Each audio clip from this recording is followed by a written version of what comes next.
Saudações culturais! Sejam todos mais uma vez muito bem-vindos, muito bem-vindas. Eu sou o professor Thiago Ortaetti e esse é o seu podcast Vozes e Ecos. A gente está aqui para discutir direitos humanos. Quando a gente fala de direitos humanos, muitos se esquecem que a gente também tem dentre as pautas a juventude, esse momento tão sublime da vida humana e que é tão importante, né, como alicerce de toda a vida que a gente vai ter da nossa grande jornada nesse lugar, né? Viver em sociedade, conviver. E aí eu fiquei pensando, posso chamar um especialista, que também é muito bom. Inclusive, daqui a algumas semanas nós teremos uma entrevista com o subsecretário da Juventude, mas eu pensei, antes de trazer uma autoridade, eu vou trazer um lugar de fala, vou trazer um jovem. E nada melhor do que um jovem que eu conheço muito bem. Estamos recebendo aqui no nosso podcast, nessa edição, que para mim é muito especial, Otávio Ortaetti. Seja muito bem-vindo, Otávio. Obrigado. Otávio, eu nunca conheci tão bem um entrevistado como dessa vez. O Otávio, ele é meu filho, né? Meu primogênito, é o mais velho. Está com 15 anos de idade, é um jovem bastante inquieto, como é uma marca, né, da adolescência.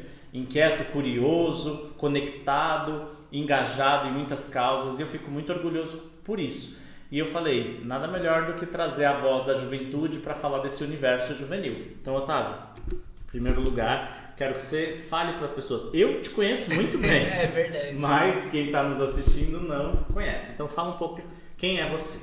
Tudo bom? Olá, pessoal. Tudo bom? Me chamo Otávio, eu tenho 15 anos, eu sou estudante, faço jazz há 4 anos, eu gosto muito da área de política, eu como posso dizer? Faz teatro? Isso, é verdade. Eu faço teatro já há muitos anos. É verdade, desde pequenininho. Bem pequenininho. Ia nos ensaios, ficava tirando minha concentração o tempo todo, mas ele foi criado nos bastidores de teatro, né? Principalmente aqui em Guarulhos. Por exemplo, fui bem empolgado, Exatamente. E outra coisa, o Otávio me falou agora há pouco, ele falou assim, pai, a gente precisa ensaiar. Eu falei, não, nada disso, você tá achando que aqui é teatro, meu filho? Não. Aqui é sem ensaio, é bate-papo. Vamos conversar como se a gente estivesse indo pro colégio de manhã, 6 horas da manhã, no carro. Então, Otávio, a gente vai falar de muitos assuntos. Primeiro, qual é a matéria que você mais se identifica na escola? Então, eu gosto muito da área de História e Sociologia. É verdade. Mas por quê? Então, é porque assim, eu sinto que é uma área que a gente se aprofunda em como a sociedade ela foi construída. Tipo, a base de erros e acertos, muitas vezes. Verdade. Muitas vezes os seres humanos acabam que errando em um detalhe, e em outro acaba que às vezes erra mais ainda. Sim, verdade. Mas depois de muitas tentativas, acaba tendo um acerto. Que isso faz a sociedade ir avançando. Então, provavelmente aí você já é será da área da humanas, né? Futuramente. Mas tem um longo caminho pela frente ainda. E como que é a sua vida social? Você tem amigos, gosta de passear? O que você gosta de fazer nas horas vagas? Seu hobby, seu lazer? Fala aí pra gente. Então, vou começar pelo final e do final pro começo, que você perguntou. Eu gosto bastante de séries. Adoro, sempre fui muito de assistir séries de romance, ação, aventura, e sempre fui uma pessoa que gosta muito de fazer bastante amizade, sabe? Bem comunicativo, isso. Né? Eu sei bem quanto. Só um pouquinho. Agora me fala uma coisa, essa questão, você faz parte da peça de teatro, que inclusive já foi pauta do nosso podcast aqui, o espetáculo teatral Marias do Mundo, da Trupe Ortaética de Teatro Comunitário, que aborda a questão da violência doméstica, mas não apenas, né? E aí, como que é pra você essa experiência de tão jovem fazer parte de uma companhia teatral, ficar em cartaz, como vocês se apresentaram no Teatro Adamastor, no Teatro Padre Bento, e aí? Então, a peça, como você comentou, que tem outros temas, vou falar disso já agora. A peça, o espetáculo teatral Marias do Mundo, ele aborda tanto violência doméstica como muitos outros temas que muitas vezes na sociedade não são abordados. Quais, por exemplo? Por exemplo, a gente fala, muitas vezes a gente não vê na sociedade a falar de misoginia, xenofobia, racismo. Mesmo que a gente veja, às vezes, são situações que deveriam ser abordadas muito mais. Se você vê uma, tem que ver 3. Se vê 3, tem que ser muito mais. Eu tenho 40 anos. Na minha época não se falava nesses assuntos. Era um tabu falar sobre as pautas LGBTQIAP+, falar pautas sobre combate ao racismo. Não se falava sobre esses assuntos. E aí você constrói uma base da sociedade ignorante, que acha que esse assunto é mimimi, que é besteira, que não precisa tocar nesses assuntos. E precisa sim. Que muitas vezes a gente vê, e isso aí é uma coisa que acontece tanto na escola, tanto no trabalho, em vários lugares, que é uma coisa que as pessoas muitas vezes acabam deixando passar como vento. Sim. Situações que, por exemplo, acontece de os amigos ali, a gente vê, às vezes estão ali conversando entre eles, um outro grupo de amigos ali do lado, às vezes acaba tendo de ter comportamentos homofóbicos entre eles. Verdade. Tipo, um ficar zoando o outro de gay, mulherzinha, sendo que, tipo, se você traduzir isso pra sociedade, é uma forma de homofobia. Claro que sim, com certeza. E, por exemplo, Otávio, como eu estava dizendo, né, na minha época não se abordava esses temas e hoje em dia tem se abordado mais. Só que também, hoje em dia, a gente tem, já há quase 20 anos, o advento das redes sociais, o advento da internet, que na minha época também não existia isso, né? Essa mobilidade da informação. Então, o acesso que vocês têm à informação também é muito mais fácil, muito mais facilitado do que na minha época. Mas como que você vê? Você acha que os jovens de hoje, ou pelo menos uma parte desses jovens, estão mais conectados nesses temas? Olha, eu acho que é assim. Em relação a estar conectado nas redes, cortando por parte, eu acho que as pessoas estão sim conectadas. Só que muitas vezes, por culpa da ignorância passada de geração em geração, acabam que as pessoas estão conectadas nessas redes, mas não pesquisam daqueles determinados pontos. Ou utilizam as redes para disseminar ódio e preconceito. E fake news, por exemplo, também. Exatamente. Como aconteceu nesses últimos anos. Nos últimos anos, com certeza. Então você acha que a internet não é bem utilizada pelos jovens? Muito mal utilizada, eu acho. Entendi. Eu acho que assim, se as pessoas elas começassem a ter uma autoconsciência de que mexer com a rede social, você mexer com, tipo, a consciência do mundo todo. Sim. Você tá com uma palavra, mesmo se você não seja, tipo, famoso. Um vídeo que eu tinha visto na internet recentemente cortes de youtubers quando eles fazem lives no Twitch, que eles colocam no YouTube lá os cortes. Eu vi que um falou lá a seguinte frase. Ele comentou que se você pega hoje, você não precisa ter nem muitos seguidores. Você cria um perfil lá, não lembro a rede social, mas você cria uma rede social qualquer. Sim. Coloca lá, tem uma notícia pra contar e coloca uma barriga de mulher grávida. Não importa se você não tem um seguidor, vai aparecer 1.000 pessoas querendo saber. E, tipo, é a geração da curiosidade, mas tomara que usem essa curiosidade pro bem, né? E muitas pra gerar vezes. cientistas. E essa pessoa, por exemplo, que eu. Acho que eu vou até citar o nome, né? Que foi o youtuber lá, o Felipe Neto, que eu tinha visto lá, sou bem fã dele lá, que eu vejo os podcasts que ele posta. Ele postou que acho que a esposa do pai dele, que os pais dele são separados há muitos anos, que eu saiba. Aí nisso ele postou, tem um monte de pra contar, com a barriga de mulher grávida, um monte de gente detonando nas redes sociais, no direct, quebrando o pau pra cima dele. E aí ele vê que, tipo, ele tava comentando lá no podcast que ele fez, falando que ele não consegue, tipo, mesmo se ele pensasse ter o filho, ele pensaria 2 vezes antes de postar falando alguma coisa. Mas as pessoas também se expõem mais nas redes sociais, né? Na nossa época a gente não tinha canais pra fazer isso. Era pelo vizinho falando, era pelo vizinho. No máximo, a senhora, a fofoqueira do bairro. Era só isso. Hoje em dia não. A geração de vocês tem a vida muito mais exposta, né? Você vai fazer uma viagem, você acaba postando fotos. Você também tem essa mania que é da sua geração? Se a gente pensar pelo lado negativo é errado, mas se pensar se você controlar o que você posta, dependendo porque assim, as Eu pessoas... acho que nesse caso não existe certo e errado. É existe isso. você saber usar e pra que usar. Controlar, quando eu disse controlar, eu quero dizer saber usar. Sim. Porque assim, recentemente, nas minhas redes eu postei lá falando que eu fui pro Rio. Uhum. E aí nisso, tipo assim, não, acho que não passou nem... Algumas pessoas, não te interrompendo, Pode falar, mas terminei. algumas pessoas podem pensar assim, mas ele tá postando isso pra se aparecer. Mas não, você pode ter Uma memória canal ali. de memórias, exatamente. Eu acho que a rede social serve pra isso também, pra você criar memórias. Pra daqui 10 anos você ver e falar, olha que bacana, quando eu tinha 15 anos, viajando com a minha família. Deixa eu terminar meu raciocínio, Não é vai pra acabar. ostentar. Perdão, pode Não, tudo continuar. certo, é verdade que você falou. Que é assim... Peraí.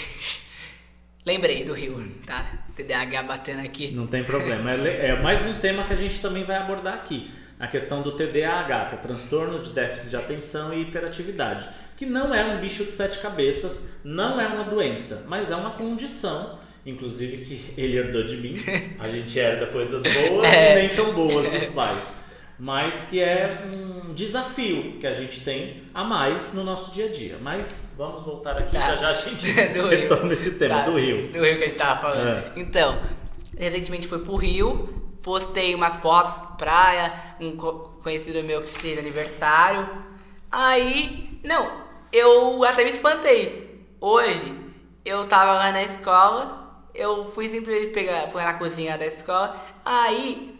A tia lá da cozinha elogiou, presta atenção exatamente o que é. Aí eu fui perceber que ela tava elogiando, que da minha viagem pro Rio, do meu amigo. Aí já passou.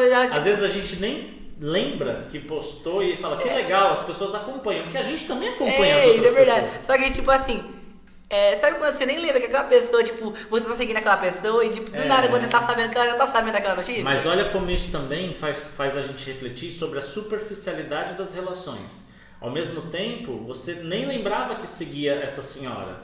E aí a gente fica também... A gente tem quantos conhecidos, né? E quantos são amigos que a gente tem contato, convivência. Isso é algo preocupante da gente pensar assim...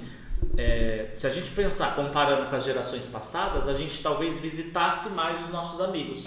Eu me lembro na minha adolescência de visitar os meus amigos, porque a gente não tinha como, mal tinha como ligar, porque muitas vezes não tinha nem telefone em casa, celular não existia, rede social também não. Então você visitava o seu amigo. Quantas vezes talvez a gente visite os nossos amigos? Não, até parente também. Até gente, parente. por exemplo, vou dar um exemplo aqui pro meu tio. Ele mora em outra cidade, muitas vezes a gente fala com ele por chamada de vídeo. Que aí já é um facilitador. Sim, facilita, mas a gente comparando com antigamente que não tinha isso, a gente visitava muito mais do que hoje em dia, porque e também a gente usa mais os meios de comunicação para conseguir fazer com que tenha uma interatividade. Interatividade, mesmo que não presencial, né? E o tempo da pandemia fez com que forçou com que a gente intensificasse essa relação virtual à distância, né?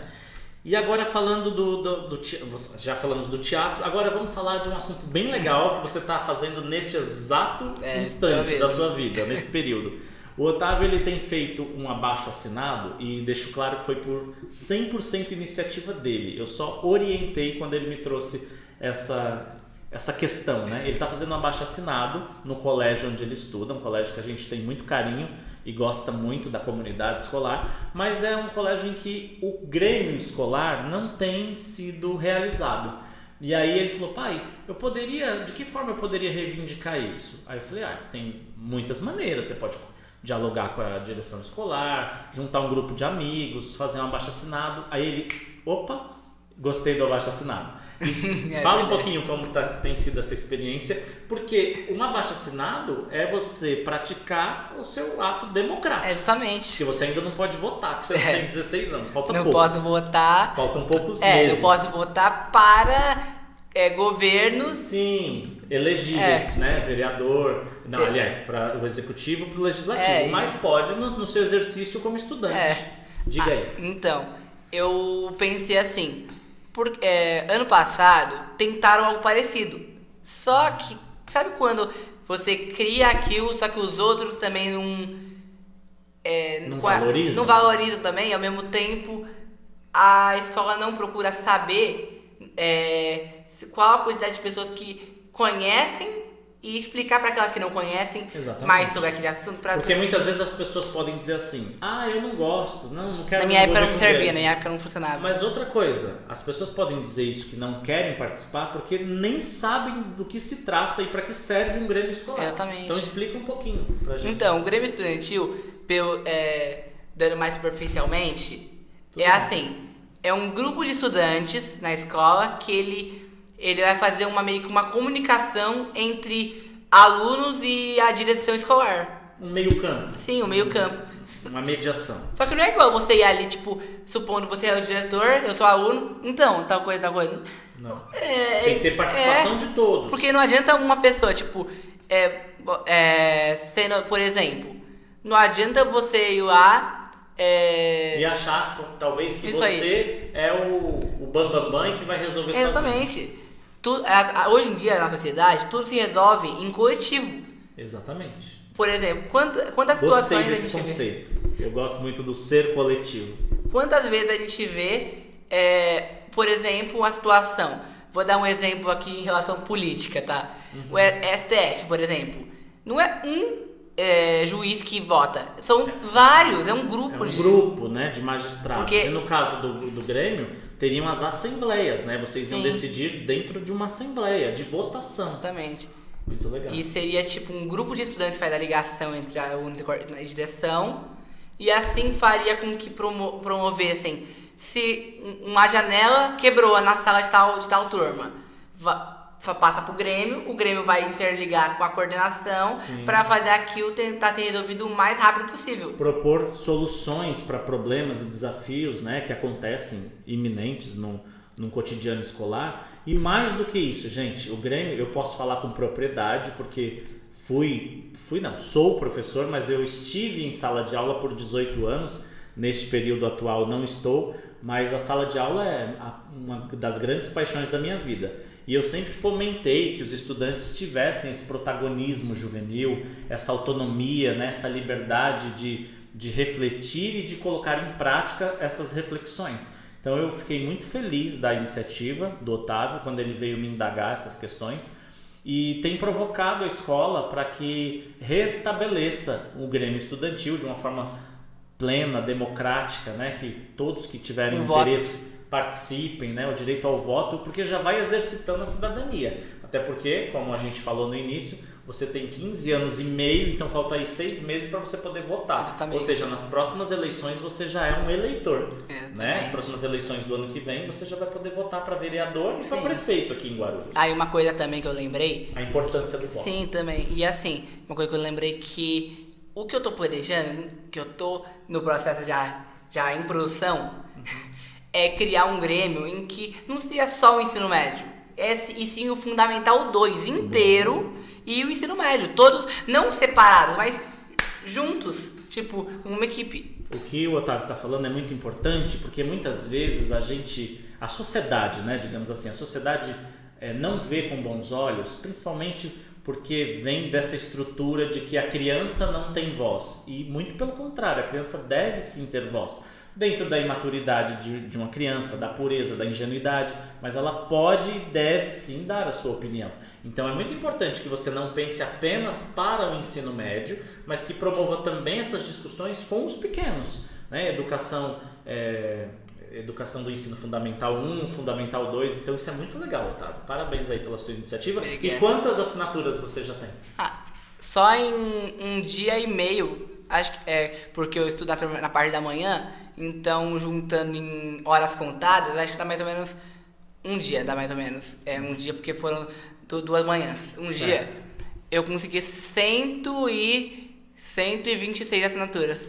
Isso é muito legal. E como você aborda as pessoas? Porque não dá pra chegar e falar assim, isso aqui é sobre o Grêmio, assina aqui. Não dá, né? Tem que explicar pra pessoa. Exatamente. E aí as pessoas aceitam de bom... Depende das pessoas. Eu tive a péssima situação de acontecer tipo de 2 pessoas, 2 em comparação a 126. Então, é pouca coisa.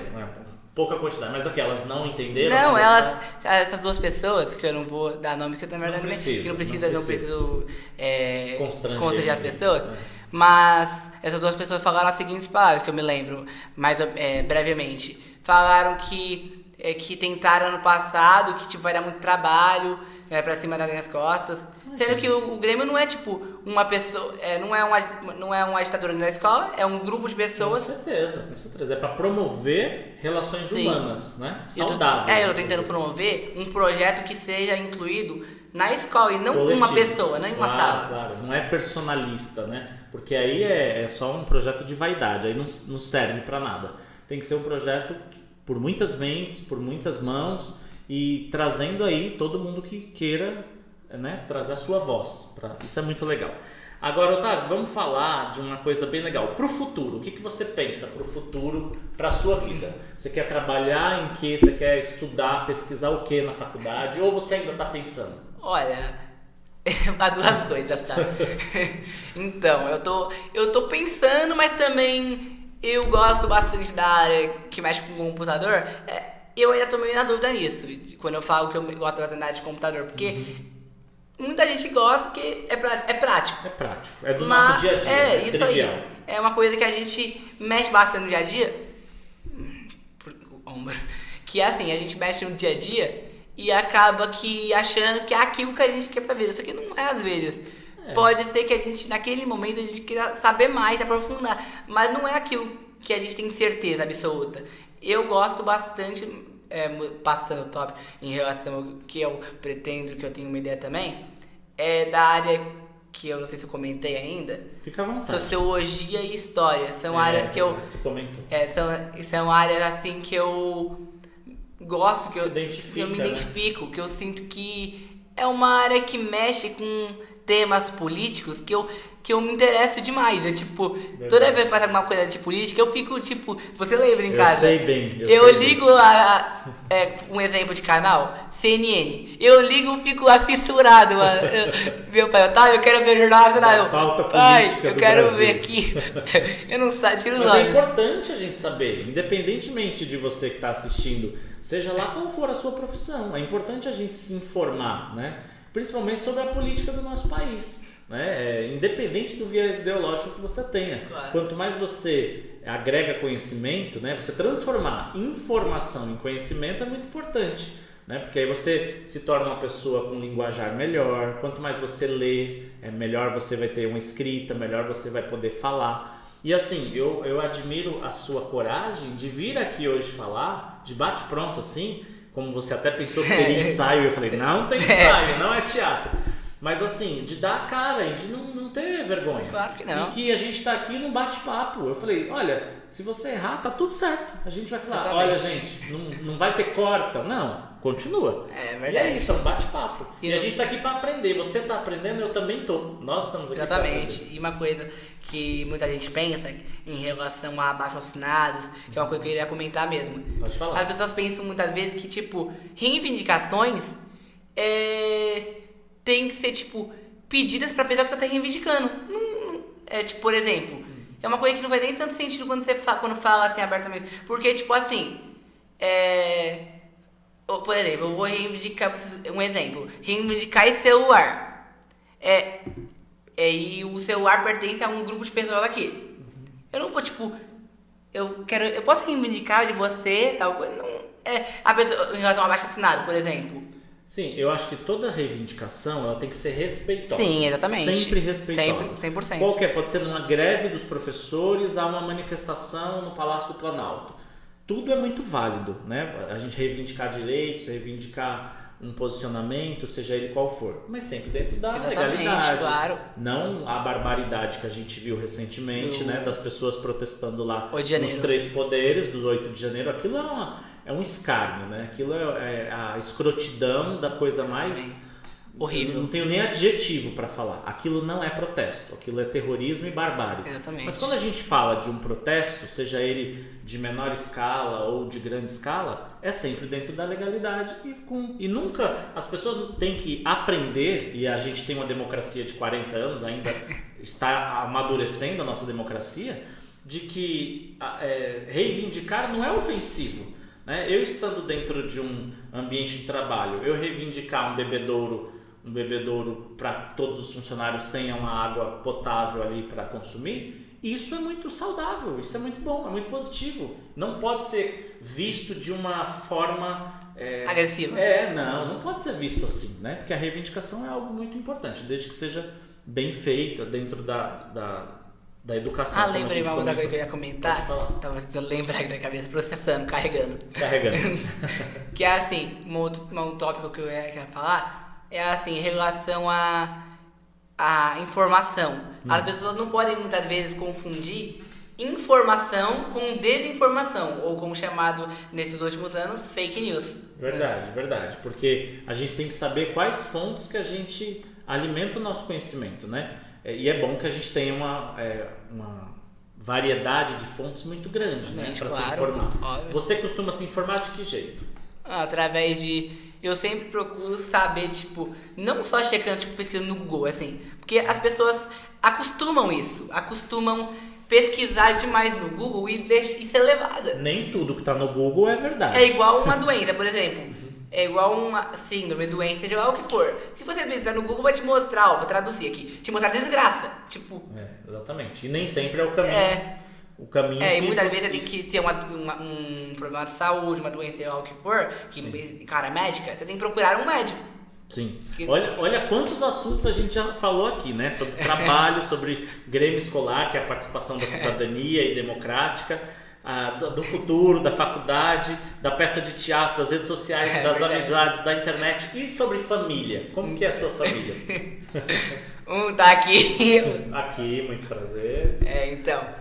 Diga, sua família, como que você vê a relação? É importante a gente ter um vínculo familiar e como que você vê isso? Eu vejo que assim, vou conectar com um tópico além da família para conseguir Fica à vontade, aqui o espaço é seu também. Eu acho que quando a gente fala da família, a gente mexe também com o âmbito escolar também, porque muitas famílias às vezes não têm uma ligação grande e forte com o âmbito escolar dos seus filhos. Muitas vezes, seja filho ou neto, porque muitas vezes perdeu os pais na infância e vive com os avós, né? Às vezes os arranjos familiares são muitos. Não é só pai, mãe, filhos. Às vezes são avós que criam os netos. Às vezes são tios, né? Como você tem amigos que é uma tia que cria o sobrinho. Então, assim, 2 pais ou 2 mães. Ou às vezes é um irmão mais velho que cria os outros irmãos, porque os pais faleceram. Tem casos, né, próximos da gente, inclusive de que perderam os pais na pandemia.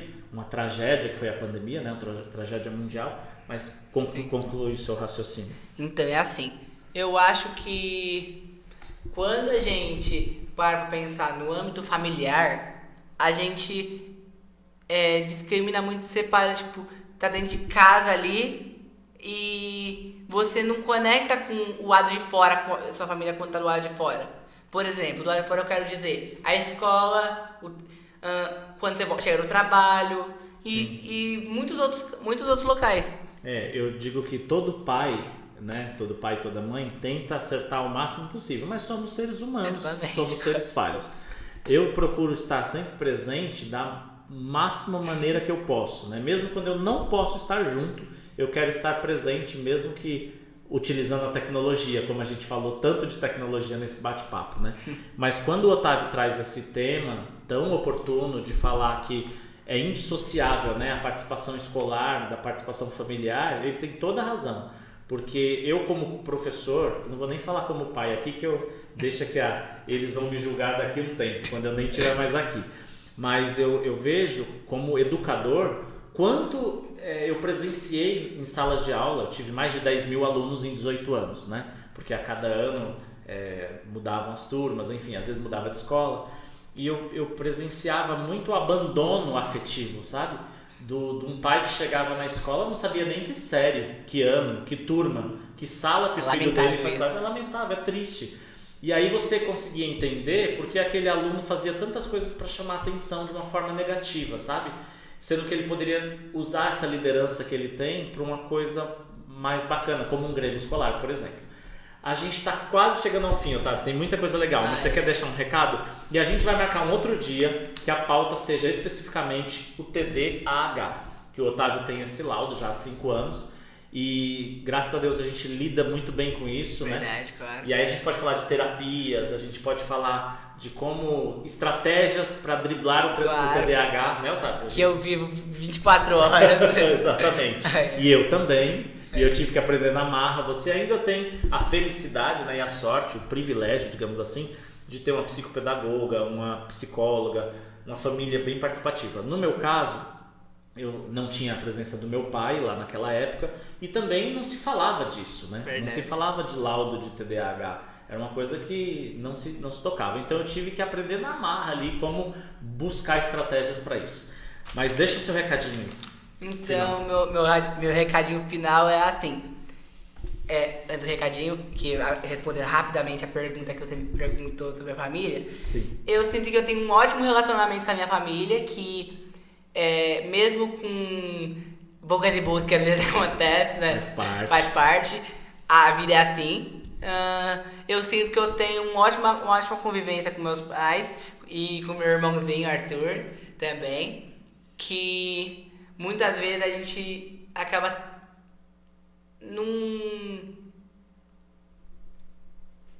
entrando outra coisa nada a ver, desculpa aí, gente. Tranquilo. Então, como eu disse, eu tenho uma ótima convivência com meus pais, eu fico muito feliz por isso. Meu recadinho. Seu recado final. Isso, que era isso que eu ia falar. Ao tempo. Tá. Não deixem que as escolhas sejam levadas por outras pessoas ao invés de vocês mesmos. Tentem tomar iniciativa nas situações que vocês tiverem a chance. Por exemplo, numa escola, no seu trabalho, quando você tiver com uma chance para iniciativa, nunca deixe que as escolhas sejam tiradas de você de uma forma ou de outra. Tente ser sempre seja democrático, nunca daquela forma que aconteceu no 8 de janeiro. Sim. E a gente agradeço a sua participação, a sua coragem de estar aqui, de falar, de acertar, errar, faz parte. Claro. E como dizia o saudoso Chorão do Charlie Brown Jr., ele dizia o seguinte: vejo na TV o que eles falam sobre o jovem, não é sério. O jovem no Brasil nunca é levado a sério. Então que a gente ressignifique essa frase da canção, né, do Charlie Brown Jr., da década de 90, dos anos 2000 ali, e que cada vez mais a gente tenha políticas públicas para o jovem, como acesso ao mercado de trabalho, como a questão da saúde mental e diversas outras pautas. E daqui a algumas semanas a gente vai ter a oportunidade de falar de políticas públicas para a juventude aqui na cidade de Guarulhos e você, como sempre, é meu convidado. Muito obrigado, valeu, um abraço, até a próxima.